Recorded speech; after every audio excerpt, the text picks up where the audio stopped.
Welcome to the JMark Business Innovation Technology Experience.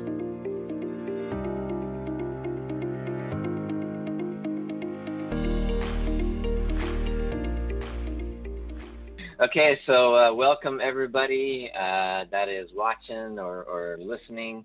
We're excited to join once again. This time we have Gary Adams, who is one of our customer relationship managers at JMark.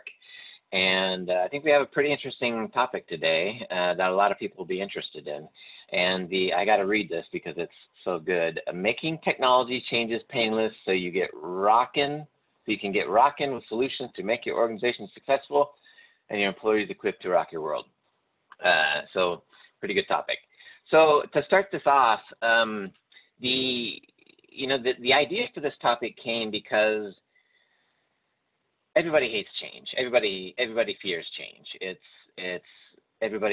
Nobody likes pain. At least I don't know that anybody likes pain.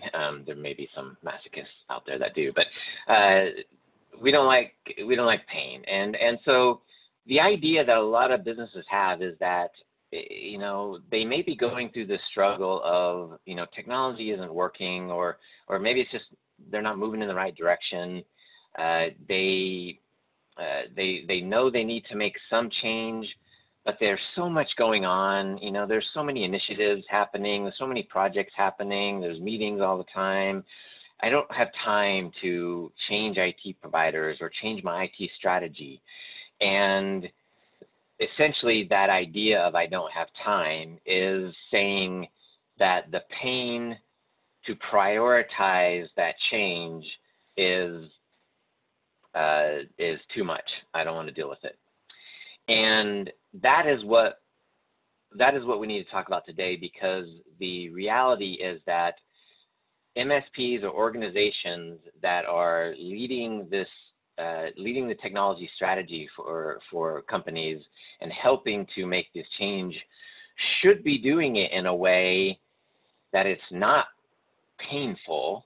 There may be a little bit of discomfort, but it's not painful, and you're moving in a direction that will help your organization be successful.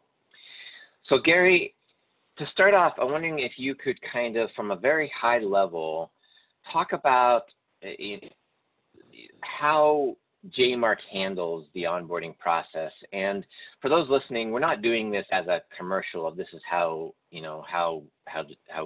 everybody should do it. But we've spent a lot of time trying to figure out how to make this painless and make it very successful for organizations. I think that will help to guide our conversation today. Not so much on the process side, but I think it'll guide it to how it's important and why it's important. But if you could give us an idea of, the high level, beginning to end, what does it look like? Sure. So there's a lot that goes into that process, first and foremost. I mean, if you can think of all the technology that's happening inside of your organization and trying to shift from, person or organization A handling that today to person or organization B handling that tomorrow, that's a big shift. And it's understandable why a lot of people are nervous when talking through a shift like that. And a lot of the perception of that fear comes from a lack of knowledge and a lack of understanding, right? We naturally are a little bit afraid of things that we don't completely understand. And so if you don't understand technology, or if you don't understand all of the moving pieces involved in your technology, that can be a very frightening thing to think of, this thing that I don't understand, moving it from one person to another, and what could go wrong and what things am I not thinking about. And just to interrupt you for a second there, that's actually a really good point. And I know you don't mean this way, but business owners, leaders in organizations, you shouldn't have to know all about technology. You have your own responsibilities. You have a vision for your organization. You're leading your organization somewhere, and being an expert in technology isn't what you're supposed to know. That's why you lean on partners and lean on others in your organization to help move that forward. Sorry, go ahead. No, that's a great point. I mean, good business owners do what they are best at and find people to do the things that they are not the best at, right? That's what makes them a good leader in their organization. So that's a fantastic point. But again, to the point of the fear that creates, it can create some fear, trepidation around making those kinds of changes if you don't fully understand it. So talking through some of the things that are part of that process and things that we've discovered that maybe make that process easier. A lot of it comes down to understanding and documentation. So the things that make you nervous as a business owner or as a leader within your organization make JMark nervous as well, or any IT provider for that matter. In order to step in and provide IT services, you've got to have a complete understanding of what that environment looks like. And so a big part of that onboarding process or that process of making a transition is understanding and building the documentation that will allow the people that are managing systems day in and day out and turning those screws, so to speak, give them the tools and give them the resources that they need to do their job effectively. So let's pause there for a second, because I think that's a really important thing to make sure we don't gloss over. You know, every organization or every technology organization like JMark and others out there, you know, there's some type of process that they're putting in place to bring you onto their services. And we were talking about this recently in another meeting about not really a competitor, but a peer a few states away from JMark, who was onboarding for far more essentially profit than what we're doing. And we were talking about this, and what we realized is that what they do for onboarding is not the same what we do for onboarding. We're not looking at onboarding a prospect or a client from the standpoint of how can we win, how can we be more profitable in the onboarding. We look at how can we both win in the long term. And the reason why that's really important for a business owner is if an IT company says, you know, we'll onboard you in a week or two, and we'll have you, you know, on the first day, you know, you can call in for support and do this and that.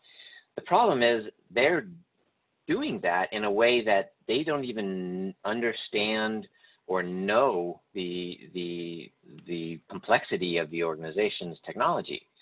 And how that differs from JMark is, and again, not trying to make this commercial, but I think we're doing it the right way. And I'm sure there's organizations that may be doing it better.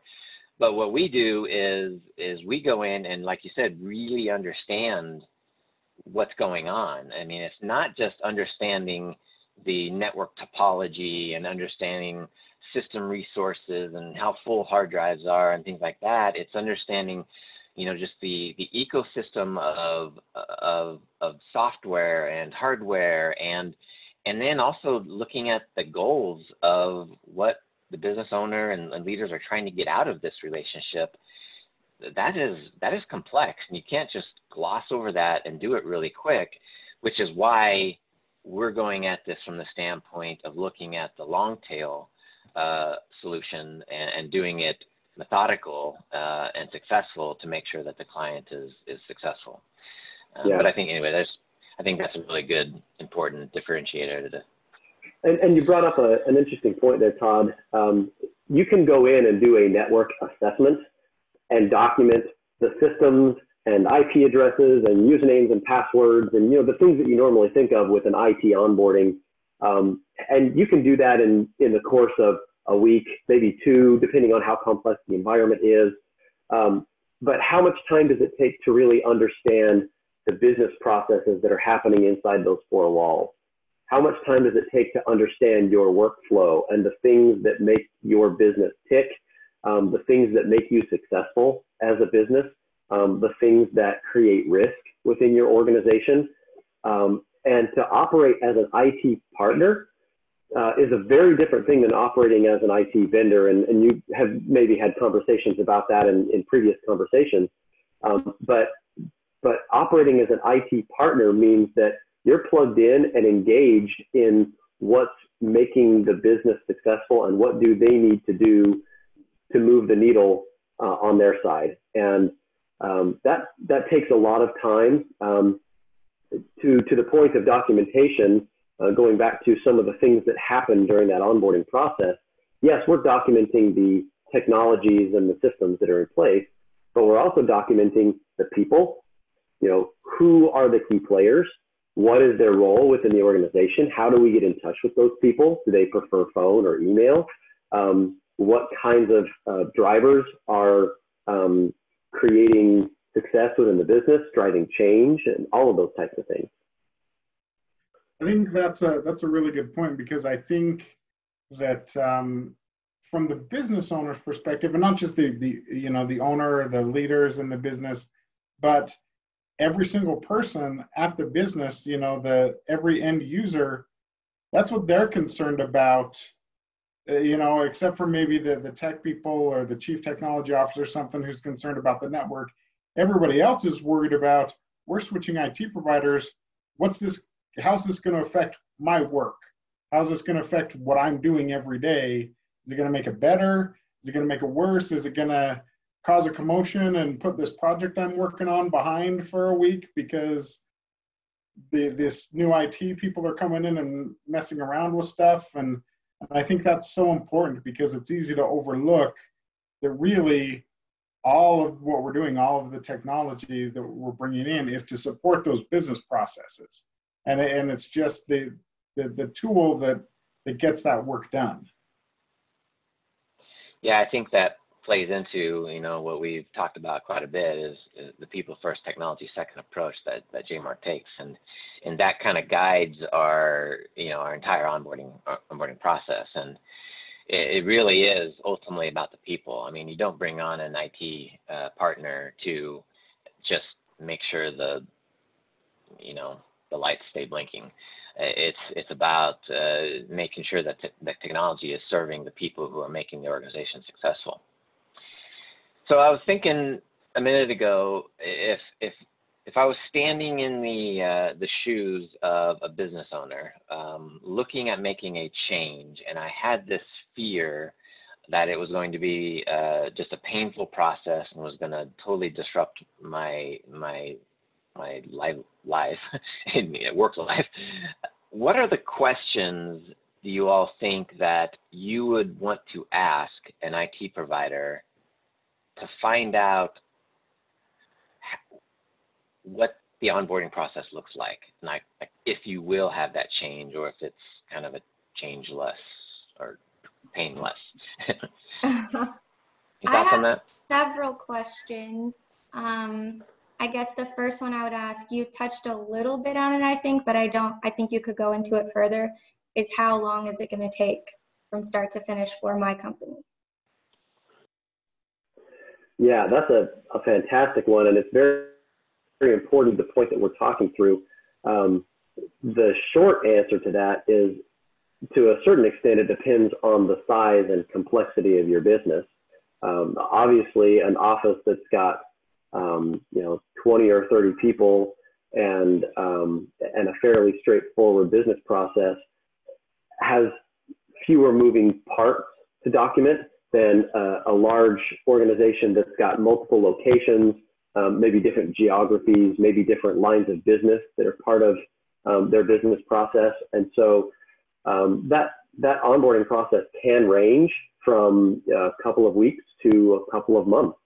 And it really depends on the different things that are happening within the organization, both from a workflow standpoint and from again, what are your lines of business, and are you doing one thing and specializing in that, or do you have a lot of different areas where you're what are your revenue sources, and where are you driving those business lines from?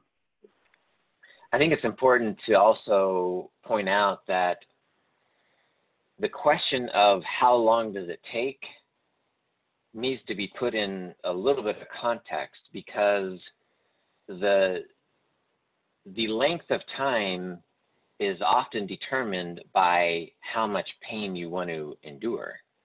You know, we're saying that it should be painless, and we're saying that the change shouldn't be hard, but the idea of having a methodical onboarding process that discovers all of the ins and outs of the organization and makes that, essentially, that change successful, it's all geared around, you know, what does the organization need and want. You know, if there's massive pain already, then going through even more pain to do it quick is acceptable. Whereas if you're just trying not to disrupt processes and you want it to be methodical and not, you know, have crazy things happening, then it potentially is drawn out and taken a little longer to make sure that all the I's are dotted and T's are crossed. Yeah, you bring out a great point. It's about that pain scale, that pain factor, because the more rapidly you try and do something like that, the more likely you are to create impact to the people that are working day in and day out and trying to just get work done. So how impacted are those people today? Generally, an organization that's looking to make a change in IT providers is doing so because there's a kernel of pain already existent within the organization, right? You're not making a change because things are great. You're making a change because there's something that's not right within the business. And minimizing the impact of that additional pain that you can experience, there's a bit of a scale to that, right? You can do things rapidly and potentially experience more pain in the process for the trade-off of dealing with this other pain that's over here that's really, really causing struggle within the business. Whereas if the pain that you're feeling is more long-term and you're recognizing a business challenge within your organization, something that you have identified needs to be different tomorrow than it is today, and it's more of a future risk than something that's creating an immediate business challenge, well, then you can take a more methodical approach to that. And we certainly see that bear out within the number of these processes that we've gone through over our history, right? I mean, sometimes you've got to go in and you've got to do it fast because there's a specific need to do so. But where possible, you like to take your time and make sure that you're accounting for all of those things. I wanted to bring up one other thing related to time that I was thinking about. Oftentimes when JMark brings on a new client, we don't start the onboarding process right away because there is essentially a queue. You know, we have a dedicated onboarding team, and they have a list of clients and priorities and that have to be gone through. And so we may say to them, you know, we'll start in 3 weeks, we'll start in a month, this will start in 6 weeks. Can you talk to how important that is? Because it's not this ad hoc rush, let's do this kind of thing. Yeah, if I'm a potential client today coming to JMark and saying, hey, I want to move my IT services to JMark, what kinds of things need to happen before that transition can take place? Obviously, we've got to come to an agreement of, a business operating agreement of, terms and rates and timelines and those sorts of things. But we also, as the service provider, have obligations to existing clients, and we have to make sure that we're not putting those at risk by bringing a new organization in. So where does that fit within our current scope of what we have on the plate? And maybe that means that we can do this in a week. Maybe that means that we're going to schedule this transition out, 3, 4, 6 weeks in the future, because we're fitting that within an existing pipeline of support and work to be done. But part of the process that mitigates that is having as you mentioned, Todd, a dedicated team that handles that process. So you're not impacting day-to-day support of existing clients who we've already made obligations to. You've got a dedicated team that is doing nothing but all of that documentation and learning and building out those business processes to ensure success going forward.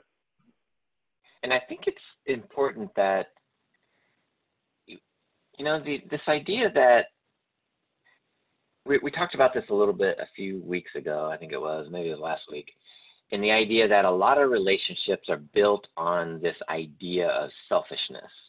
And we were talking about how we don't really agree with that.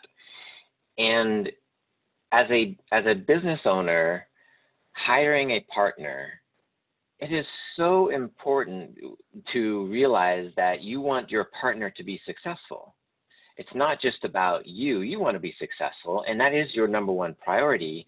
But if your partner who is trying to be successful as well isn't successful, then they're not going to have the impact on you that needs to happen. And I think that a lot of business leaders get into the habit of, and I don't think it's intentional. It's me. I want this. I mean, I know we've hired vendors before, and I've hired vendors, and I want things to happen faster and things like that. And that's all fine. But in the end, though, a true partnership is making sure that both organizations can be successful, and having a process that is potentially adaptable to your organization and that is put on a time scale that is a win-win for both organizations can only help everybody be successful.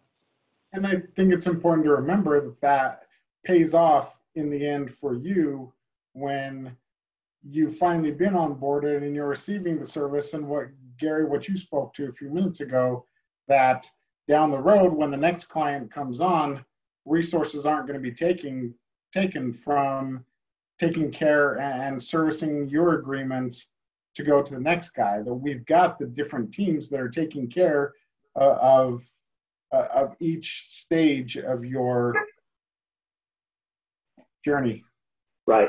It's looking after your existing partners as much as those that are coming into the fold. And once you're in the fold, you're part of that, right? You have those same protections in place that you're not going to be impacted by, because like any IT provider, we're operating a business as well, and we have targets and goals that we need to meet as an organization, and so we're going to be bringing in new clients and new sources of revenue, but we've got to make sure that that doesn't impact the people that we've already made obligations to in a negative way, right? So Gary, I have another question that I think business owners would want to know after how long everything would take. What's it going to look like for all of the end users? Sure. That's a fantastic question, and a very pertinent one to, if we think about what makes a business tick, J-Mark's approach is people first, technology second. As a technology company, that means a lot for us to say that. Within your own business, talking to a business owner, if I'm answering that question, I would assume that the same is true in your organization, that your people are your most valuable asset. And so it's important to understand the impact that a process like this or a change like this is going to have on your people, because they're so integral, so important to the success of your business. So what can a typical end user expect to see? Well, again, some scale to the answer of that question. It depends a lot on what their support experience is like today. Of course, our goal as a service-based organization is that technology, if managed correctly, happens transparently in the background. It's not something that's affecting the end user who's in their seat trying to get work done. It's a lever that they can pull. It's a tool in their tool belt to get work done. but it's not something that they have to think about. It doesn't take brain cycles to say, how am I going to use this technology to do this job? It's how am I going to do this job? And technology is secondary to how you're doing that job, however important it is to the process. So the answer to that question may depend on how close are your end users to that goal today. How big of an impact does technology have on their day-to-day workflow today? Because if they're spending a lot of time thinking about how do I share this file, or how do I send this email, or how do I get this document printed, because technology isn't seamless and it isn't flowing well, well, then the impact to your end users is going to be more significant, because there are more things that have to change within their process to get them to where you really want them to be. Generally speaking, though, most of the onboarding process is, or should be, fairly transparent to the frontline folks that are in the trenches getting stuff done within the organization. They're going to be involved in conversations. You know, we're going to ask them questions like, hey, how do you do this thing, and where do you go to get this information, and building out that documentation around their processes and their technology. So we may ask for a little bit of their time to help us understand the business and understand their processes.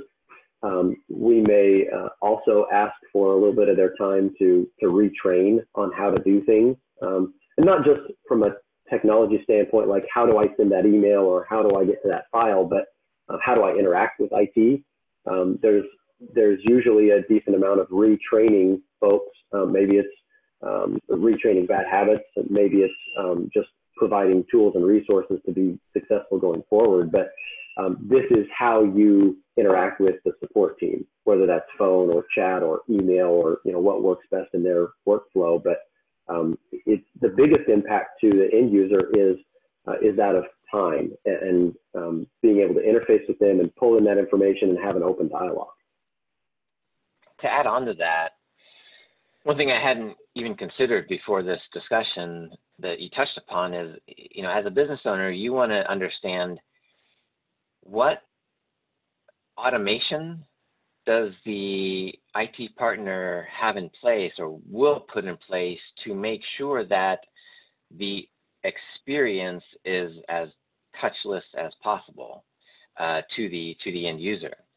And why that's important, because if you have an organization that is doing the entire onboarding process by hand, meaning there are, desktops that has to be touched by every person, servers that have to be touched by every person, firewalls, switches, etc., then that process is going to be more painful to the employees.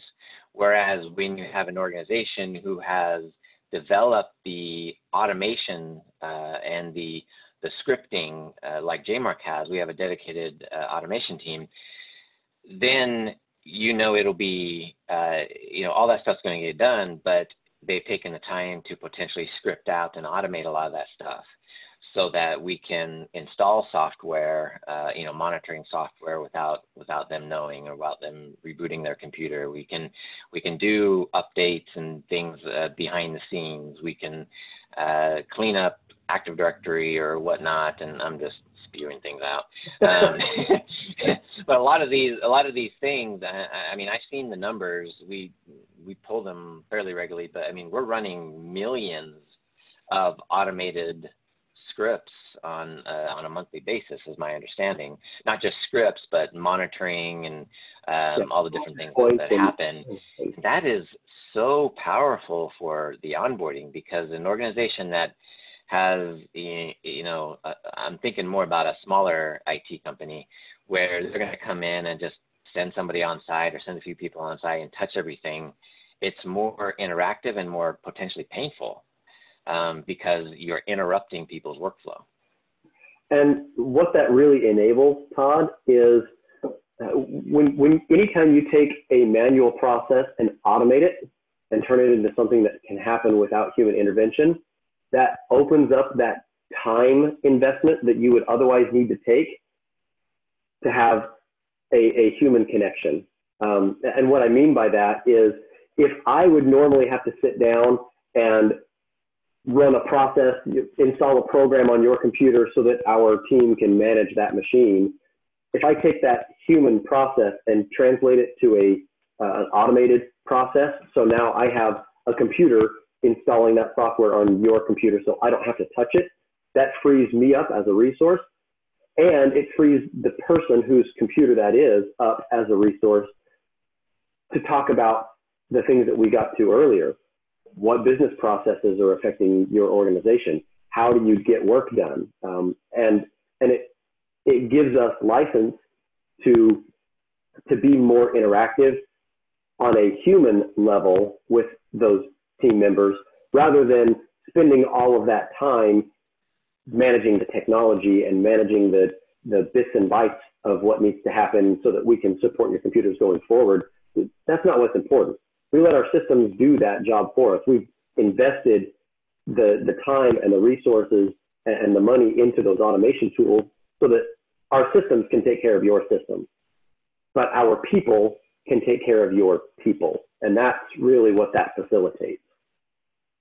And one thing too that I think the other thing that allows us to do is allows us to be more strategic.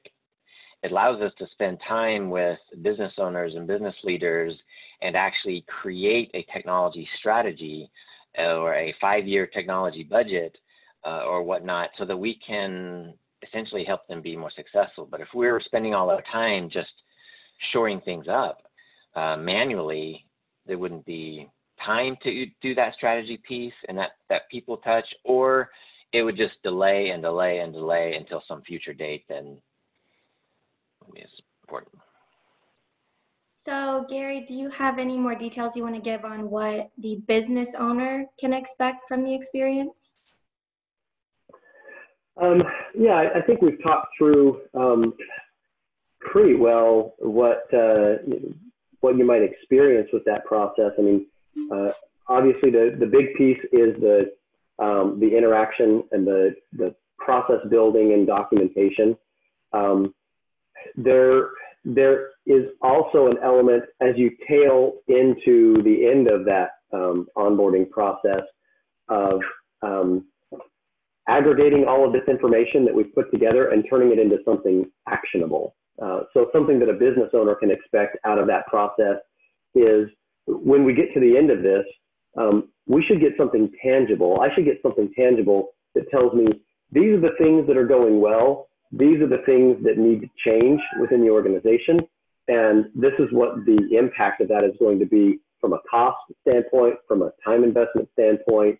But that's something that Todd touched on just a minute ago, is developing that strategy, and something that business owners can expect to receive on the other end, coming out of this tunnel of onboarding and get to the light at the other end of that tunnel, is I now have a partner who understands my business, who understands what's making my business tick, what's making my people successful, and is now positioned well to help me make decisions on what changes need to be made to make those people more effective and more efficient.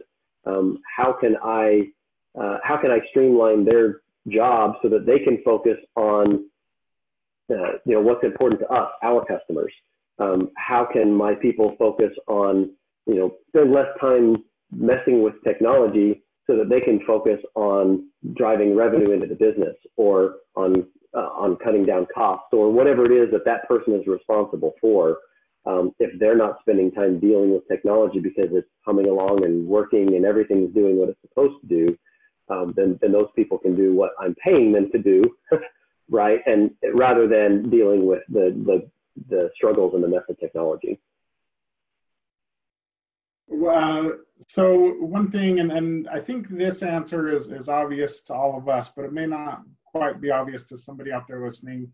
If I'm a business owner and I'm listening to this and I'm thinking, I'm in pain today. Todd started this conversation talking about pain, and my IT is a mess. We've got a pain. but you're telling me about this process that might take a couple of months to change things. Is there, that doesn't necessarily sound much better than just enduring what I'm going through if I'm going to go through change and then have to endure. So are things going to start getting better sooner, or is it this couple months that I've got to wait to relieve my pain? Yeah. Well, and I hate using the answer that, well, it depends, right? I find myself saying that a lot, but to a certain extent, it does depend on what's causing that pain, because we can certainly prioritize within that onboarding process the things that are causing pain right now. A perfect example, and I won't share any names or details, but we're going through an onboarding process with a new client today, and there is just a massive amount of things going on within their organization. And so what we've had to do is take a step back. Yes, we have our prescripted onboarding process. These are the things that we always do to onboard a new client and to transition their IT services into our service engine. However, we also have to look at that objectively and say, this is normally the process that we go through, but there's this thing that doesn't normally happen until here. And we need to move this up here so that we can deal with that pain point and eliminate or at least reduce some of that pain. We might not be able to completely eliminate that or completely reduce it until we get through all of these other pieces, but having a dynamic onboarding process and not being rigid in how we have to go through that gives us license and gives us the flexibility to say, yes, we've got to do these things, but if we do that thing first, we can address a pain point now. And to the point that I was making earlier of working through that with a very specific example is we have had to pivot and be flexible in our onboarding process with this client because there were some pieces of infrastructure that needed to be changed and replaced. And we actually ended up getting a sales process kicked off and done before the agreements were even really fully executed in place, because we knew that the timelines associated with that were such that it needed to be done right now. And a less flexible organization might have looked at that and said, well, we can't do that until we get to here. We've got to check all these boxes first. But we understand that we do have to check all those boxes, but flexible in the process to do what's best for that partnership, right? What's setting both entities up for long-term success. I was thinking a little bit too about this idea of pain. And when it comes to technology, when it comes to IT services, IT support, there's often this level of pain that you can see, and then there's this level of pain that you can't see. And I think that that's really important and goes into what Gary was talking about in terms of, assessing the network and assessing the business and really understanding what's going on. Because if you're thinking intrinsically about the pain that you are going to have to endure, you're only looking at a tiny, tiny little piece of the puzzle. Because the pain could be, it could be open. I mean, there could be tons of risk in the network. I mean, we've done network assessments and found crazy stuff that we're like, whoa, that's weird. And so that's another thing that's really important is, to work with an IT vendor that isn't moving so fast that they just want to bring you onto their services, but that they take the time to really understand the true pain that you're going through, because you could get through the whole onboarding and then still be in a risky situation that screws you. Yeah, if you're not taking the time to really do that right, some of the terms that we use within our organization internally, like technical debt, things that you may not even understand are expenses that should have been made years and years ago, stack up tech debt within the organization, right? And a perfect example is an organization that puts off purchasing new PCs or new servers in an effort to save money, doesn't always turn into be a long-term savings, because come year 5 or year 6 or year 8, that you've allowed this technology to mature beyond what it was really designed to do, you end up with a failure, and that debt that you've stacked up is now called in, and you experience a future pain. If you're looking at it today, I'm making this decision to put off a cost or put off a decision to a later date because it's not causing me pain right now. That doesn't mean that it won't cause pain to the organization later. And going through a proper onboarding process and taking time to do it right ensures that we're identifying those future pain points. And maybe that's what you were getting at, Todd, but it's identifying that hidden risk or that hidden pain that you're not seeing today. You may not even know that it's there. We come out the other side of this onboarding process and realize, oh, yeah, we've dealt with these things that we saw on the surface, but these other things we uncovered are creating real risk within the organization. And had we not taken the time to uncover and discover that, we could have ended up in a position a year or 2 years from now that would be severely damaging to your business. And we've been able to mitigate that by taking the time to deep dive into understanding what's going on there.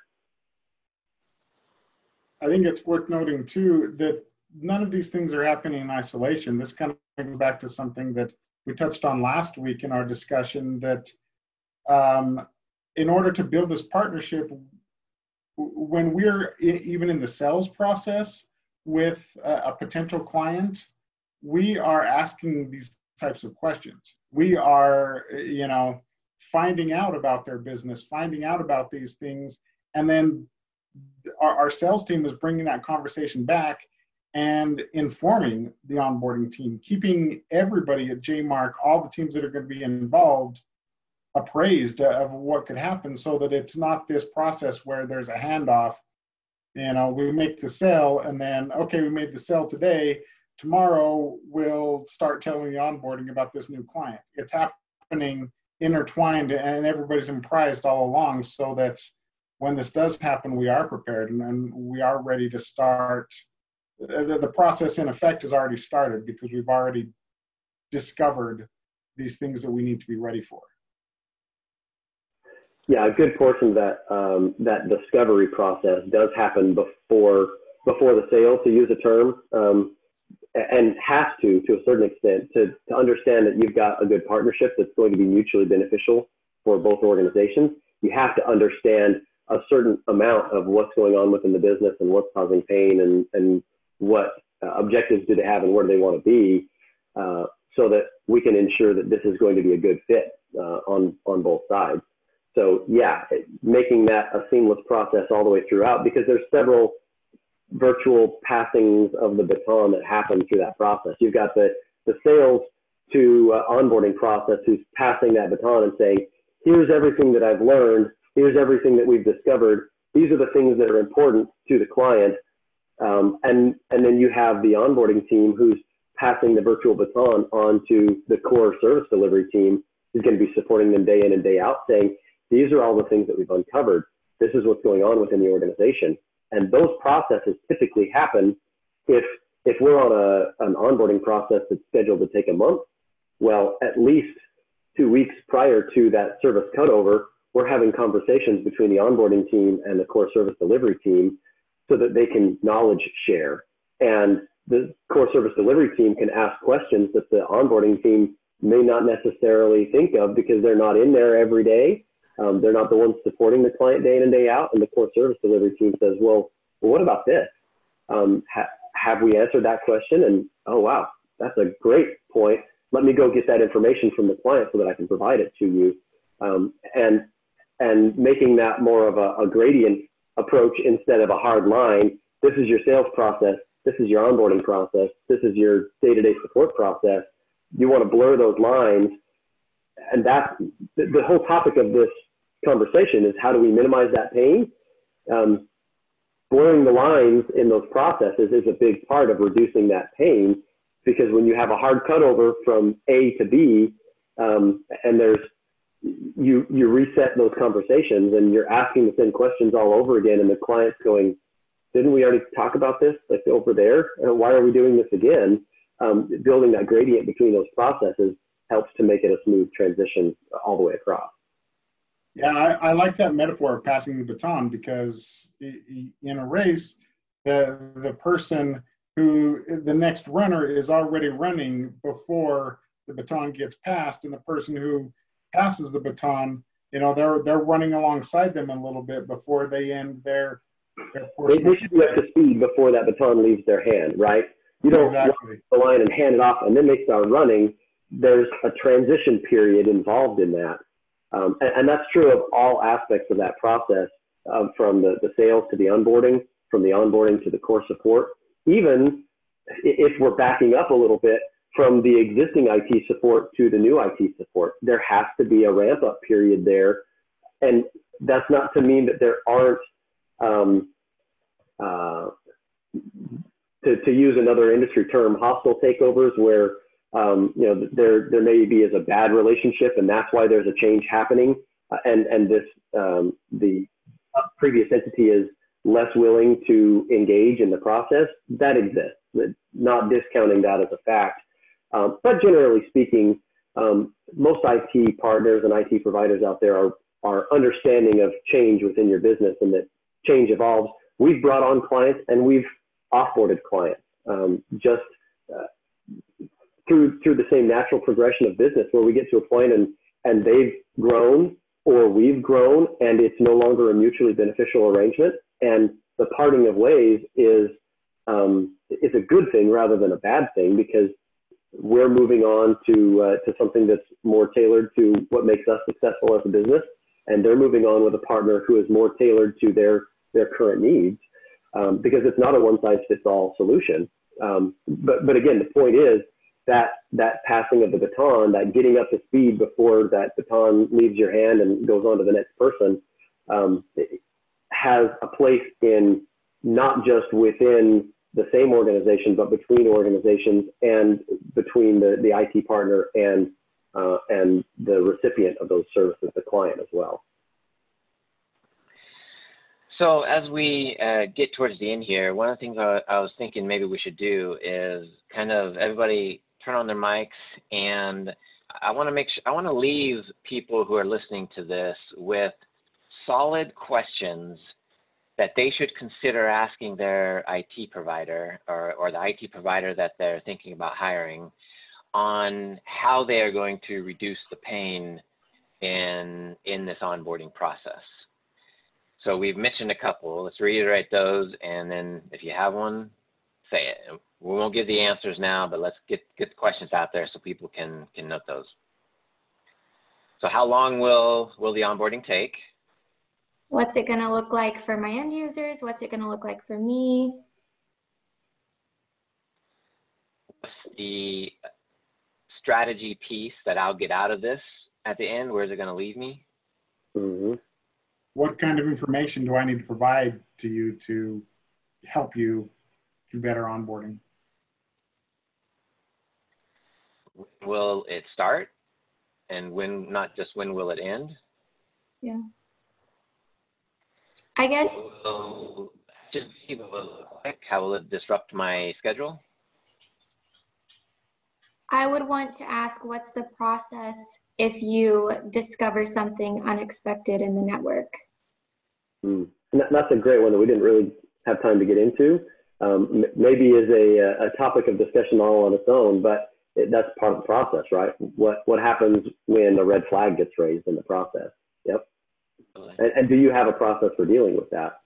I would maybe augment to some of those questions. Do you have processes for all of these things that we've asked? Are you just rattling that answer off the top of your head, or do you have a documented process that the team consistently follows for repeatable success in doing all of these things that we're asking about? I'd also add, we talked about automation. You know, what's the automation that you have in place to minimize the disruption to the business? What else? Maybe, I don't necessarily know how to word it, but what is everything you're going to check for right off the bat so that you are sure going into this, you know what you're getting into? Yeah, I don't know if this was said precisely this way too, but yeah, can you lay this process out for me? You know, can you show me the map of what's going to happen so that I know what to expect, not just start and end, but the timeline is in view. And I know, you know, we're kind of focusing on one of those questions, but Dax, I think that highlights, brings the conversation full circle to what we talked about at the beginning. What's the fear that's involved in this process? It's the unknown, right? If you can lay out a map and say, you are here, this is where you want to be, and this is how we get there, that eliminates that fear of what's going to happen in this process. And it engenders trust that these guys know what they're doing. They've got a process for this. They've done this before. This is not their first rodeo. And I can trust them with my baby of my business and know that they're going to do this right. And they've got a plan in place to getting it done. That's how you eliminate that fear, and not to kind of derail the tail out of that conversation. But it is interesting to see that come full circle, because that was one of the first things that we talked about, is this innate fear of what's going to happen. If you've got a plan and you've got a process, that fear goes away. I think part of that fear, it'd be important to ask, how are you going to help me manage the separation with my current situation, whether separation with an IT employee or separation with a knowledge transfer from another vendor. I think that would be really important to know. Yeah, and it's not just separation.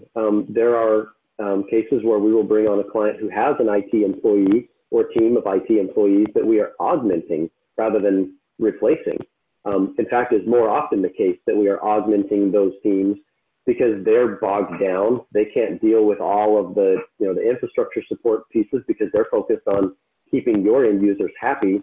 That is a very viable service model. It doesn't have to be A or B, right? We can work in tandem with those teams. So to that end, what do those processes look like? How do you interface with those teams? How do you pass information back and forth?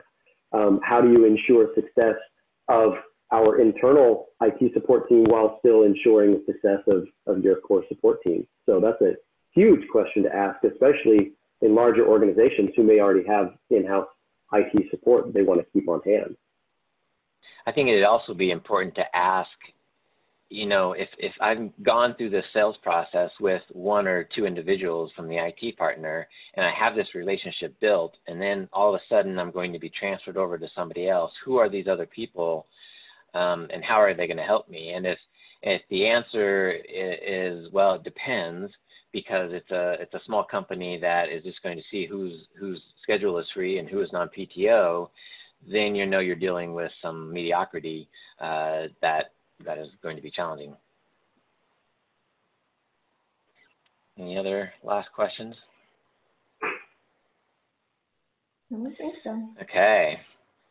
Well, we're just going off the cuff here, so I'm sure we'll think of a whole bunch of other things after the fact.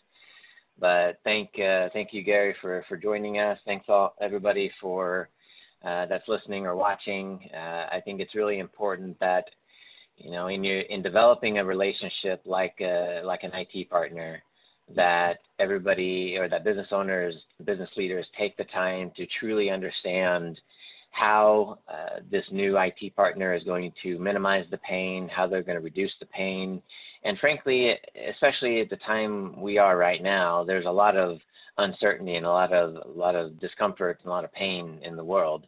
And that potentially can add to the fear of changing IT providers during this time. And so it's important to realize that the fear that you have in the potential change could potentially be undermined by the invisible fear of risk that is open within your organization as well. So it's important to have an IT provider that can truly look behind the scenes and under the covers and and help you and guide you and just hold your hand, so to speak, through the transition. So if anybody wants some more information, please send us a message on Facebook Messenger, or you can head over to our website at jmark.com. We have a lot of resources on the resources page that talk to some of this stuff, and fill out a form, and we will get back with you promptly. Have a wonderful day. Thank you for attending this podcast. We hope it has been informative and helped convey that at JMark, we are people first and technology second. To learn more and discover additional content relevant to your business, please visit us online at jmark.com or at LinkedIn, Twitter, Facebook, and Instagram. You may also call us at 844-44-JMark. Thank you for your time, and we look forward to seeing you again.